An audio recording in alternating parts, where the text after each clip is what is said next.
வணக்கம். ஸோ இன்னைக்கான நாள் எப்படி இருந்துச்சு? நல்லா இருந்துச்சு. நல்லா இருந்துச்சு. ஓகே. ஸோ இன்னைக்கான இன்டர்நேஷனல் டு இன்னர் எபிசோடுக்குள்ள போயிடலாம். ஃபர்ஸ்ட் நியூஸ் நம்ம என்ன பார்க்க போகிறோம் அப்படின்னா, பாபா அட்டாமிக் ரிசர்ச் சென்டர் அப்படின்னு சொல்லக்கூடிய பார்க், ஷார்ட் ஃபார்மாக பார்க்குன்னு சொல்லுவாங்க. இவங்க என்ன பண்ணுறாங்க அப்படின்னா, ஒரு 3 ஏக்கருக்கு அளவுக்கான ஒரு பெரிய ஆர்என்டி சென்டரை வந்து ஆந்திர பிரதேசம் அமைக்க போகிறாங்க. ஆல்ரெடி இவங்க வந்து இந்தியாவோட அட்டாமிக் ரிசர்ச் எல்லாமே எல்லாமே இவங்க அந்த பார்க் அப்படின்ற இன்ஸ்டியூட் கீழே தான் வரும். இந்த இந்த தமிழ்நாட்டில் கூட ரஷ்யா வந்து ஒரு நியூக்ளியர் பவர் பிளான்ட் கட்டிட்டு இருக்காங்க இல்லையா? கூடங்குளம் கூடங்குளம் கூடங்குளம் தான்.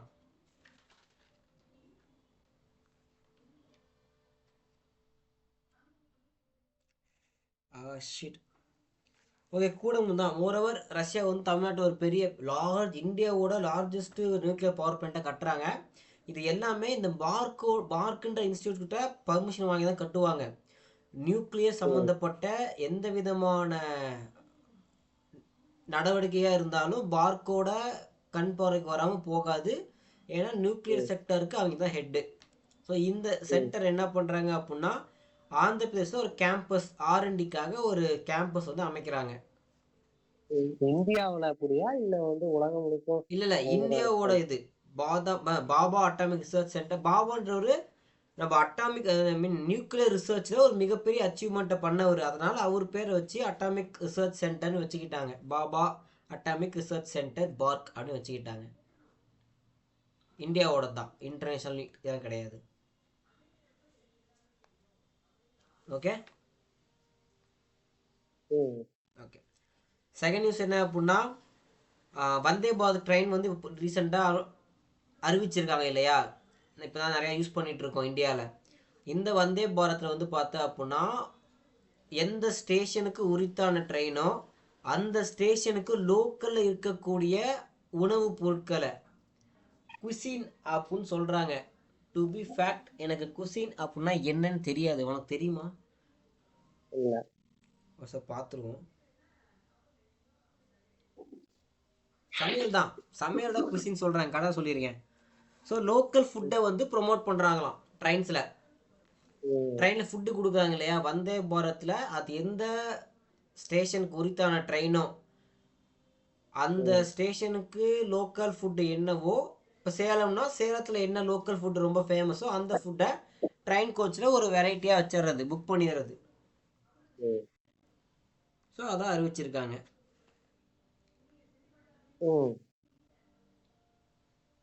அடுத்து பார்த்தீங்கன்னா, இது ஒரு சின்ன இது வந்து எதர்ச்சியலாக நடந்த ஒரு சம்பவமா இல்லை வந்து லிங்க்டு விஷயமான்னு தெரியாது.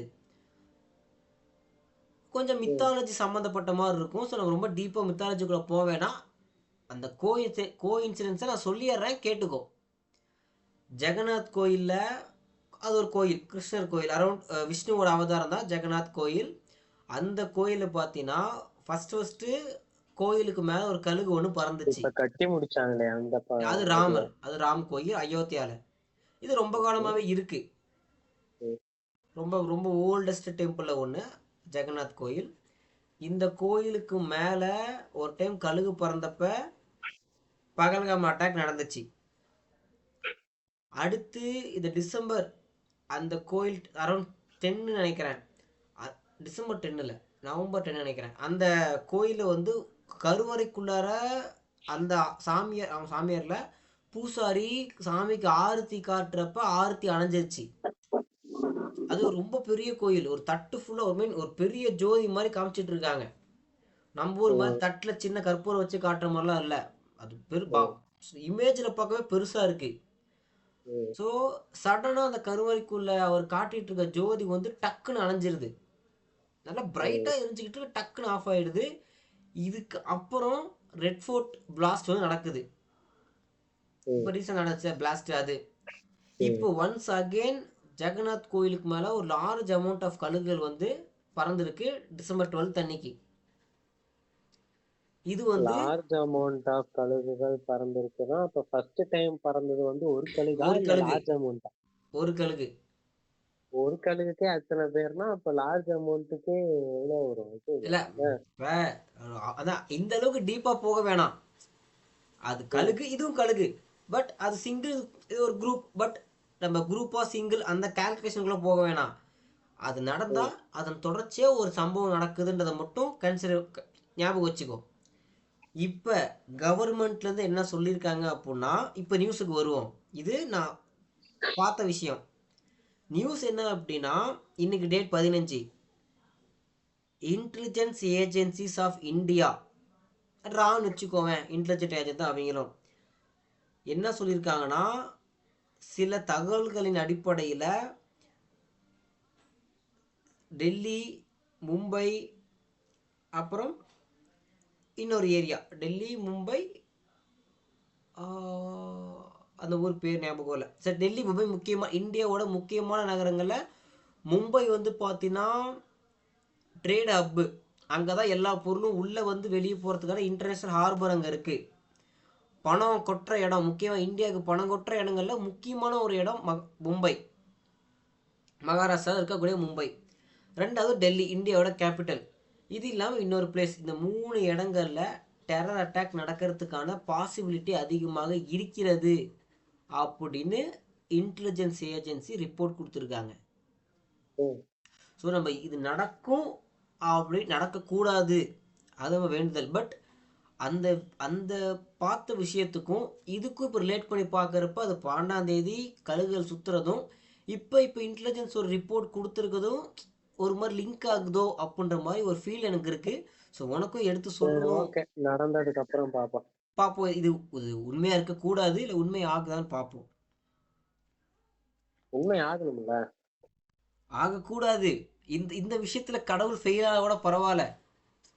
But it's not in our hands. Okay, கடவுளே, சரி நம்ம கடவுள்கிட்ட விட்டுருவோம்ப்பா. நம்ம அடுத்த டாபிக் போவோம்.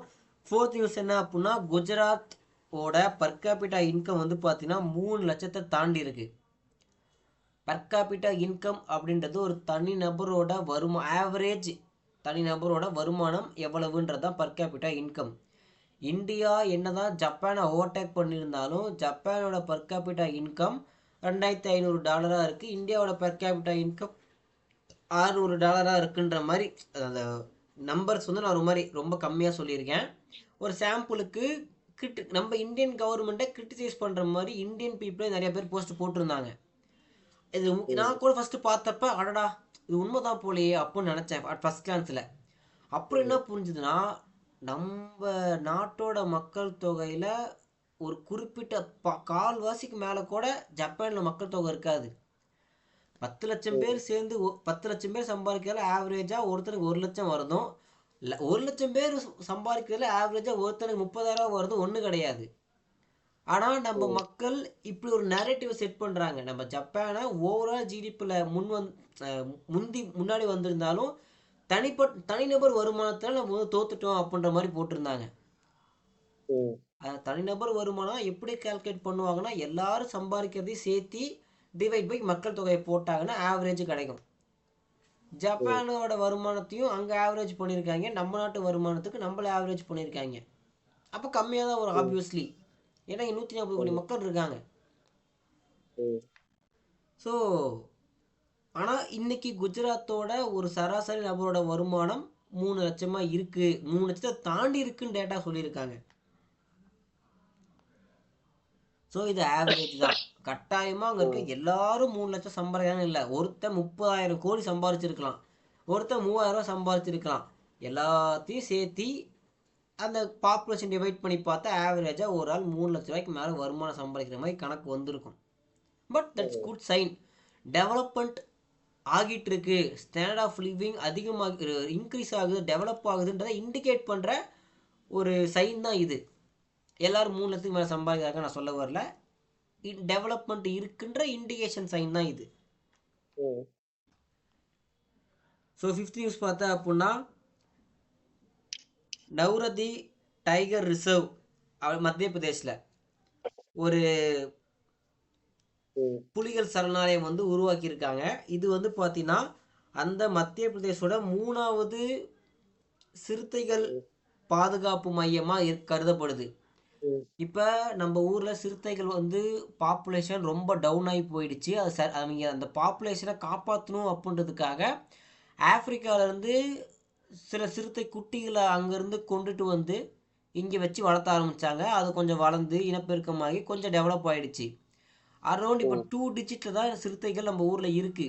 இப்போ ம். சிறுத்தைகளுக்குன்னு இன்னொரு ஏரியா ஒதுக்கி அந்த ஏரியாவில் அந்த நவ்ரதி அப்படின்ற ஏரியாவில் இன்னொரு சான்ச்சுரி ஒன்று கட்டுறாங்க, ரெடி பண்ணுறாங்க. ம். இந்த நியூஸ் உனக்கு புரியலன்னு நினைக்கிறேன். புரிஞ்சுதா? புரியுது. ஆ புரியுது. Okay, nice. ஸோ நம்ம ஊரில் அழிஞ்சு போன உயிரினங்களை மற்ற நாடுகளில் இருந்துச்சுன்னா அந்த உயிரினங்களை ஒன்றோ ரெண்டோ இல்லை ஒரு நம்பர் ஆஃப் அந்த ஸ்பீசிஸை அந்த கவர்மெண்ட்கிட்ட பெர்மிஷன் கேட்டு கவர்மெண்ட் கொடுப்பாங்க. நம்ம வாங்கிட்டு வந்து நம்ம ஊரில் வச்சு பாதுகாப்பான முறையில் திருப்பி அதோட பாப்புலேஷனை டெவலப் பண்ணணும் அப்படின்றது தான் பிளான். அந்த விதத்தில் சிறுத்தையை கொண்டாந்துருக்காங்க. ஸோ நியூஸ் நம்பர் 6 பார்த்தா அப்படின்னா, வேர்ல்டு பேங்க் வந்து பார்த்தீங்கன்னா உலக வங்கி 2750 கோடி ஹரியானாவுக்கு கொடுத்துருக்காங்க லோனா. எதுக்காக? எந்த ஒரு லோன் வேணும் அப்படின்னா ஒரு ப்ராஜெக்ட் சொல்ல லோன் வாங்குவாங்க. என்ன ப்ராஜெக்ட் அப்படின்னா அந்த சிட்டியை 2030க்குள்ளார காற்று தூய்மையான காற்று கொண்ட சிட்டியாக ஸ்டேட்டாக மாற்றுறதுக்காக 2750 கோடி லோன் கேட்டிருக்காங்க.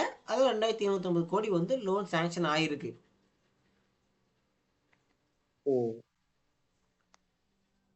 ஸோ நியூஸ் நம்பர் 7 என்ன அப்படின்னா, ப்ரூக்ஃபீல்ட் அப்படின்னு சொல்லக்கூடிய கம்பெனி வந்து பார்த்தீங்கன்னா இந்தியாவில் $1 பில்லியன் வந்து இன்வெஸ்ட் பண்ண போகிறாங்க. ஸோ இவங்க இன்வெஸ்ட் பண்ணுறது மூலயமா அரௌண்ட் 30,000 வேலை வாய்ப்புகள் இந்தியாவோட யங்ஸ்டர்ஸ்க்கு கிடைக்கும் அப்படின்னு சொல்லியிருக்காங்க. 8th நியூஸ் என்ன அப்படின்னா, ட்ரம்ப் வந்து புதுசாக ஒரு இயக்கத்தை ஸ்டார்ட் பண்ணுறாரு. இந்த இயக்கம்னு சொல்கிறப்ப இது இன்டர்நேஷ்னல் ஆர்கனைசேஷன். அதாவது இப்போ G20 இருக்குது, G7 இருக்குது, பிரிக்ஸ் இருக்குது, சார்க் இருக்குது. இதெல்லாம் என்ன அப்படின்னா, பிரிக்ஸ்ன்றது Brazil, Russia, India, China, South Africa. இந்த 5 நாடுகள் தலைமையாக பேசிக் மெம்பர்ஸாக இருப்பாங்க, ஃபவுண்டர்ஸாக இருப்பாங்க. அதுக்கப்புறம் மற்றவங்களாம் சேர்ந்துருப்பாங்க. G7ன்றது குளோபலி இருக்கக்கூடிய பெரிய 7 நாடுகள்.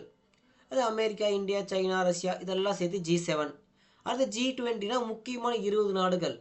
சார்க்குன்றது இந்தியாவுக்கு பக்கத்தில் இருக்கக்கூடிய நாடுகள்லாம், அந்த சின்ன சின்ன நாடுகள்லாம் சேர்ந்து சார்க் அப்படின்ற மாதிரி சின்ன சின்ன அமைப்புகள் ரேண்டமாக அங்கே இங்கேன்னு கிரியேட் பண்ணிட்டே இருப்பாங்க அந்த பவரை பேலன்ஸ் பண்ணுறதுக்காக. இப்போ என்ன பண்ணுறாரு ட்ரம்ப், இந்த மாதிரி இன்னொரு புதுசாக ஒரு குரூப்பை ஸ்டார்ட் பண்ணலான்னு ட்ரை பண்ணுறாரு. யாரை பேலன்ஸ் பண்ணுறதுக்குன்னா, யூரோப் யூனியன் அப்படின்னு சொல்லக்கூடிய யூரோப்பை பேலன்ஸ் பண்ணுறதுக்காக. ஸோ G7 வந்து யூரோப்போட கண்ட்ரோலில் தான் இருக்கு போல.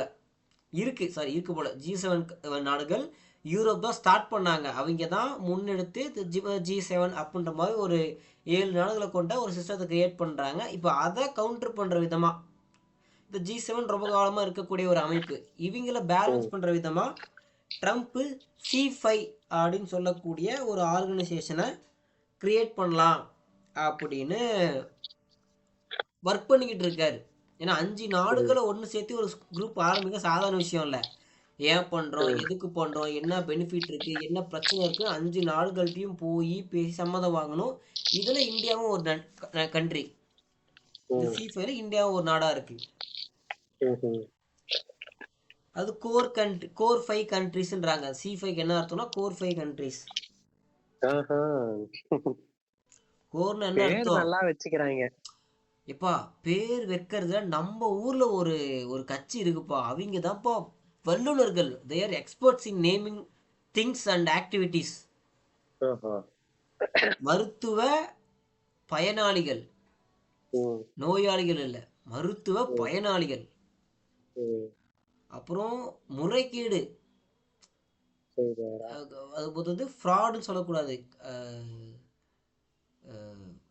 அது அந்த உறுப்பு கிட்னி முறைகேடுன்னு சொல்லணும். அதாவது கிட்னி திருட்டுன்னு சொல்லக்கூடாது, கிட்னி முறைகேடு அப்படின்னு சொல்லணும். இந்த மாதிரி பேர் வைக்கிறது மட்டும் பக்காவா வைக்கிறாங்க. ஸோ நம்ம நியூஸுக்கு வருவோம். ஸோ 9th நியூஸ் என்ன அப்படின்னா, தமிழ்நாட்டில் இஸ்ரோ வந்து பார்த்தீங்கன்னா குலசேகரப்பட்டினம் அப்படின்ற இடத்துல 2வது ஸ்பேஸ் ஸ்டேஷன், ஸ்பேஸ் போர்ட் அமைக்க போகிறதா முன்னே பார்த்துருந்தோம்.